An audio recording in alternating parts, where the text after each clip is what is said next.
Alkalis. We will discuss alkalis by looking at the definition of an alkali, some common alkalis found in everyday life, as well as alkalis found in the lab. We will then differentiate a strong from a weak alkali. Now, what is an alkali?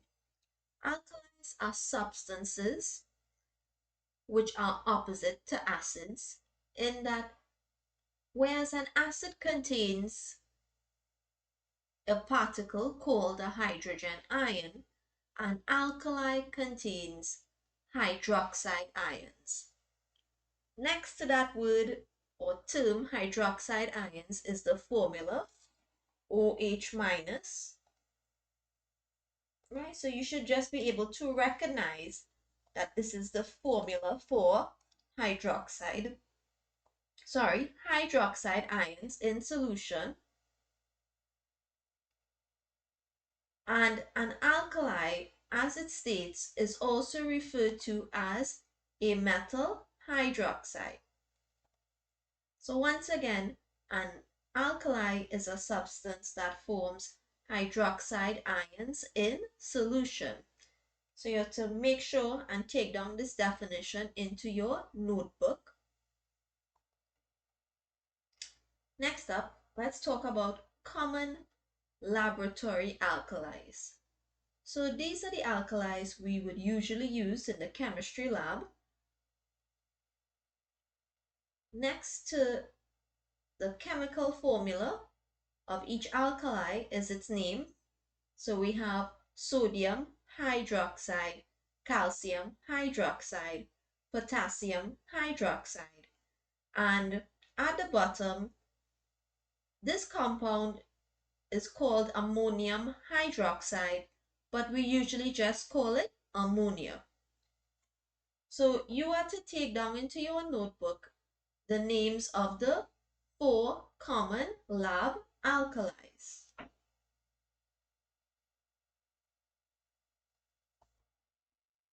What about alkalis found in the home? If you look around your home, you might be able to identify some common alkalis as they have a soapy feel, right? You tend to find them as cleaning substances. So for example, we have lye, which is the term used for sodium hydroxide, which is used as a drain cleaner.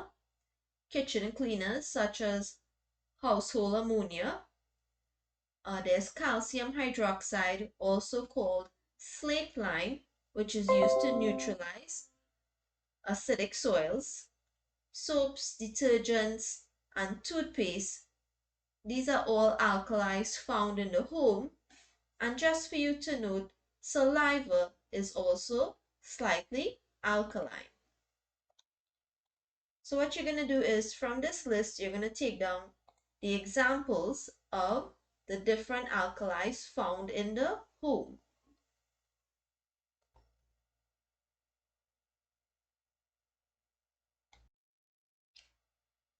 Strong versus weak alkali. When we looked at strong acids versus weak acids, we compared the quantity of the hydrogen ion.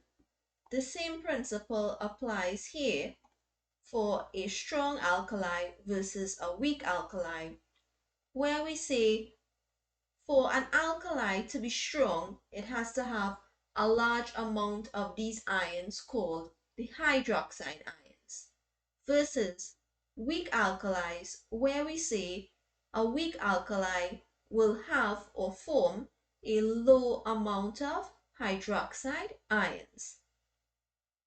You have to take down the note from the screen.